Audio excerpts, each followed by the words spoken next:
Salut, c'est Trado, je suis content de vous retrouver pour la mise à jour de l'indice parisien. Au programme, quelques plans de trade, l'analyse technique pour vendredi, le suivi de mon trade, les news, je vous retrouve de l'autre côté.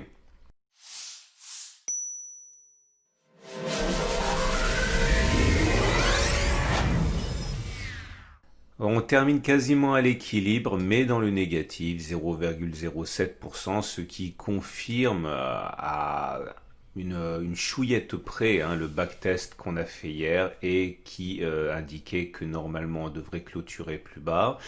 Pendant toute la séance, on a cru qu'on irait contre les statistiques de ce backtest, puisqu'au meilleur de la séance, on a même réussi à grappiller la bagatelle de 0,94%. Bon, c'était d'ailleurs un point d'entrée intéressant pour ceux qui voulaient jouer le trade baissier dans le sens du backtest. En tout cas, pour l'instant, on réagit mal à la montée des tensions entre la Chine et les États-Unis. Monsieur Trump est furibard, il exige la fermeture de plusieurs consulats aux États-Unis. Les Chinois, les connaissant bien, vont réagir. Nous sommes dans une situation assez tendue. En même temps, les résultats d'entreprise n'ont pas été nécessairement fantastiques et ne donnaient pas matière à être optimiste dans un contexte où les chiffres du Covid-19 s'aggravent et nous sommes donc dans une situation toujours de correction. Voilà où nous en sommes pour l'instant. Le plus important pour les haussiers, c'est de ne pas combler ce gap à court terme, puisque je vous rappelle que lorsque l'on ouvre un gap, c'est théoriquement un signal de force. Il y a eu un gap entre les plus hauts de cette séance et les plus bas de cette séance. C'était un gap dont on pouvait espérer qu'il initierait une dynamique haussière. Dynamique haussière, il y a eu, mais uniquement à très court terme, puisque pour l'instant, on est en train de grappiller ce gap qui a été ouvert. Et encore une fois, tant qu'on ne comble pas, on peut espérer que ce soit un gap avec un signal de force intrinsèque, même si pour l'instant, de dynamique haussière, il n'y a que le nom, puisque pour l'instant, ça végète, soyons clairs. Nous avons un support mineur ici à 4889, 4941. On a un autre support mineur à 4891. Bref, on a pas mal de support qui peuvent préserver le CAC en cas d'attaque baissière. Malheureusement, on a aussi beaucoup de résistance qui bloquent les cours. Alors, je vous le montre une dernière fois parce que je pense que c'est la fin de ce triangle. Il a produit des effets extrêmement limités, pour ne pas dire pas d'effet du tout. On avait ce triangle ici qu'on a beaucoup analysé, dont on a beaucoup espéré. Non, il était comme ça, voilà. On a espéré, moi le premier, que la cassure de ce triangle permettrait de décanter la situation. On avait un doute parce que le triangle avait été réintégré 2 séances après, puis il a fait l'objet d'une nouvelle sortie avant d'une nouvelle réintégration. Bon, je pense que c'est une vue de l'esprit. Ce triangle symétrique, le marché n'en veut pas.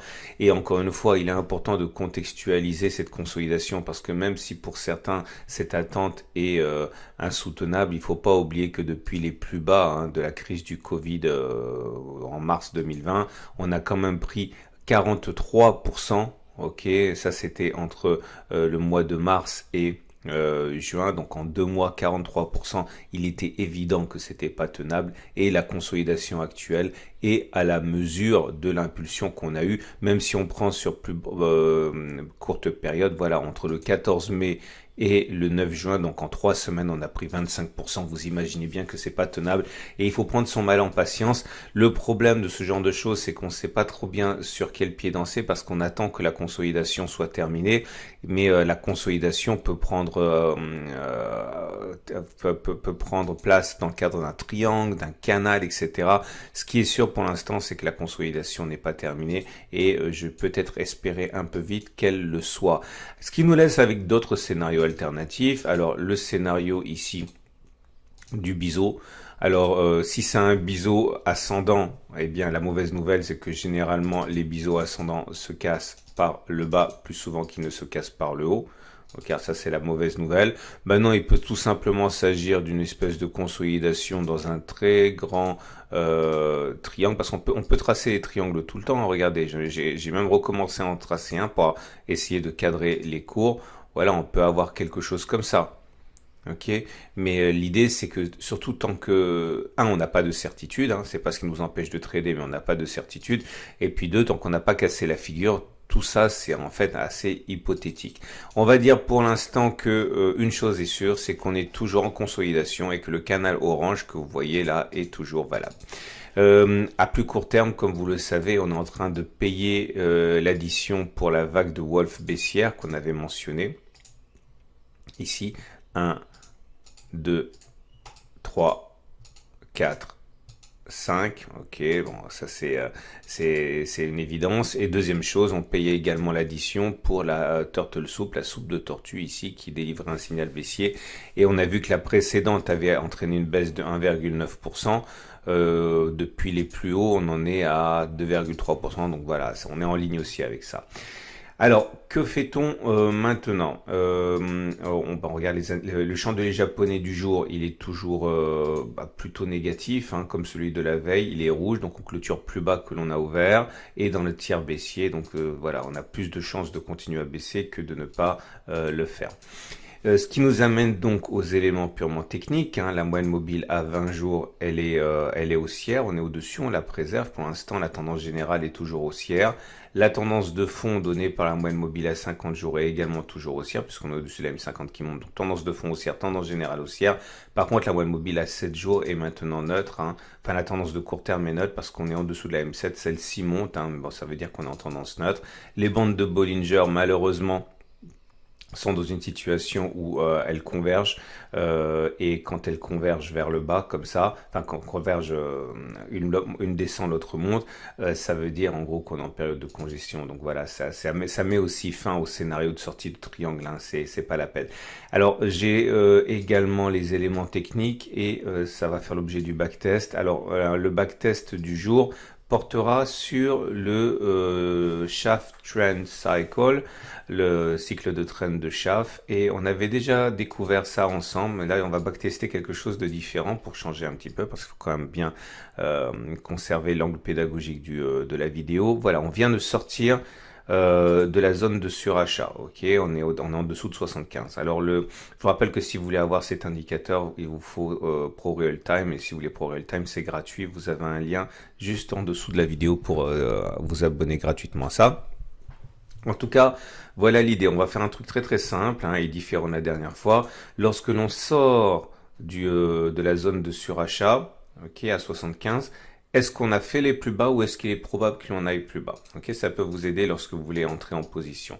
Donc, moi je fais le pari, et encore une fois, j'insiste, hein, ce backtest est donné à titre purement indicatif. Il n'y a aucune rigueur scientifique en ce sens que l'échantillon de 20 occurrences est beaucoup trop réduit pour tirer des règles, mais je ne fais que partager ma façon de travailler. Donc voilà, le test sera réputé gagné si on va plus bas que sur la bougie de signal, et le test sera réputé perdu si on va pas plus bas, la bougie d'après. Ok, donc c'est parti. Premier signal ici, c'est gagné puisque on est allé plus bas.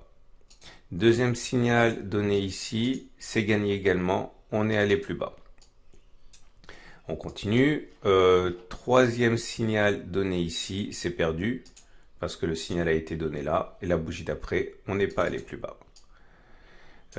Quatrième, c'est une réussite. Attendez, je vais enlever ce qui ne sert pas parce que sinon on n'y voit plus rien. Voilà, comme ça c'est plus propre et on peut bosser mieux.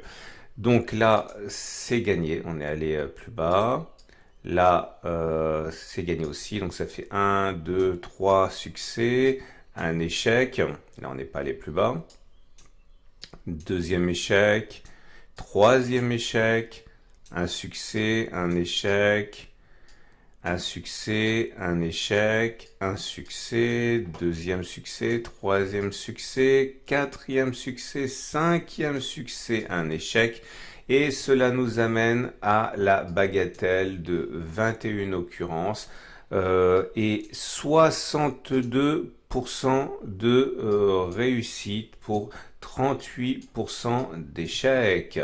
Est-ce que ça veut dire qu'il aurait fallu spéculer à la baisse dès la clôture du soir jeudi ou alors même à l'entrée vendredi pour parier que l'on ira plus bas? Non, parce que vous ne savez pas à quel moment vous entrez, vous ne savez pas à quel moment vous sortez, vous ne savez pas à quel moment vous avez votre profit, à quel moment vous avez votre perte. Tout ça, ça fait l'objet d'une deuxième simulation, d'un backtest d'essai. Est-ce que vous sortez après 1% de baisse? Est-ce que vous sortez après 2% de baisse? Est-ce que vous sortez après un rebond pour mettre un stop loss au-dessus de la bougie précédente? Bref, beaucoup de travail pour vous. Une chose est sûre, c'est que statistiquement, sur 100 fois, il ne faut pas s'amuser à acheter à ce moment-là sur la clôture, puisqu'il est plus probable que l'on aille plus bas et que cela nous offre un meilleur point d'entrée que de ne pas le faire. Hein. Donc il est probable clairement que vendredi, on aille encore plus bas que 5020. J'espère que mon trade tiendra. Alors, je vous rappelle à titre personnel que moi, je suis rentré, je ne vais pas revenir sur ça puisque j'ai eu beaucoup de trades de compassion me disant c'était pas la peine de le prendre, le trade, etc. Simplement pour faire ce que tu as dit. Non, mais ça me dérange pas du tout. Mais en tout cas, c'est vrai que moi, mon stop, je suis rentré ici, hein, à peu près à 5030. J'ai mon stop, je l'avais dit, en dessous de cette bougie-là, en dessous de support mineur, au moins un support, donc c'est à 4936 à peu près. Je vous rappelle que moi, mon objectif, c'est d'avoir un ratio au moins de 1,5. Hein, vous voyez, donc c'est un stop à 2%. J'ai pris les prix plus bas là, on va dire à peu près là. Donc j'ai un stop à 1,8%, un objectif à 2,9 à peu près, donc le ratio gain-risque il est bon. Maintenant il est clair que ça sent pas très bon, moi j'espère, parce que je pense que ça va continuer à baisser, hein, j'espère qu'il y a un de ces supports qui va faire son office, ou le bas du canal orange, pour me permettre de rebondir sur ce trade. Je vous rappelle, parce que voilà, j'en étais à 7 trades gagnants sur 7, j'avais dit que c'était pas tenable, donc là maintenant depuis le début de l'année sur cette unité de temps, je suis à 7 trades gagnants, 2 trades perdants. Moi mon ratio normalement c'est 55-60%, donc normalement je vais avoir une mauvaise série, hein. Je préfère vous avertir tout de suite au cas où vous auriez envie de suivre ce que je fais, ce que je vous recommande pas.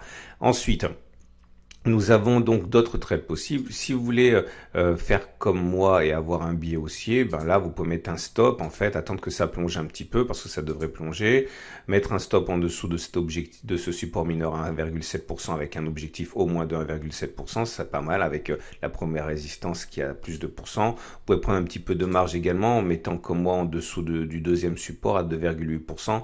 Vous avez un objectif qui a un risque qui est excellent aussi, hein, si vous pariez sur un retour sur les plus hauts. Vous avez également la possibilité de trader à la baisse. Alors là, par contre, le trade à la baisse, ça veut dire nécessairement soit au-dessus de la résistance ici, ça veut dire 1,8% et viser au moins 1,8%, ça commence à devenir un peu chaud. Hein. C'est avant qu'il fallait prendre le trade, hein, sur le Turtle Soup ou alors sur la vague de Wolf. Ou alors, et encore pire, si vous voulez mettre un stop en dessous des précédents sommets à 2,8%, il faut viser au moins 2,8% pour un ratio gain-risque de 1 pour 1. Non, pour un hit rate, c'est-à-dire un pourcentage de réussite de 1 pour 1. Ouais, donc ça devient un petit peu compliqué. Hein. Là, la tendance, elle est, on va dire, quelque part aussi favorable aussi au baissier, hein, ça dépend de l'unité de temps, mais là, les supports sont nombreux. Hein. Voilà ce qu'on pouvait faire.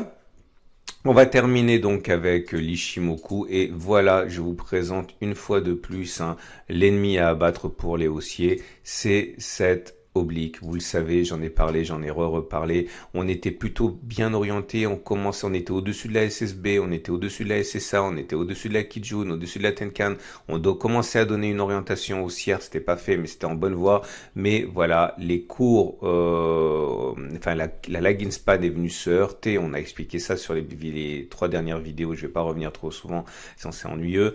On a buté sur l'oblique. Donc moi je pense, et ça va être un petit peu ma grille de lecture principale, c'est que le signal d'impulsion haussière et de sortie de congestion ne sera plus le triangle, mais sera une sortie, une clôture au-dessus de cette oblique que je vais maintenant suivre de près. Voilà, c'est une excellente journée et je vous dis à demain pour la mise à jour. Et bien sûr, alors l'or et l'argent, je ne peux pas m'empêcher de vous montrer l'or et l'argent. L'or est là, regardez. Voilà ce que ça nous donne l'heure actuellement, données journalières. Et regardez, on progresse à une vitesse absolument incroyable et surtout l'argent qui est encore beaucoup plus intéressant en termes de progression puisque voilà ce que l'on a pour l'argent. Donc en l'espace, ok, depuis le plus bas de l'année, en mars 2020, on a pris 101%. Bon, ça corrige un petit peu, hein, mais on a pris 101% depuis mars, doublement. Voilà, je vous souhaite une excellente journée et pensez à regarder les vidéos sur l'or si vous voulez en savoir davantage.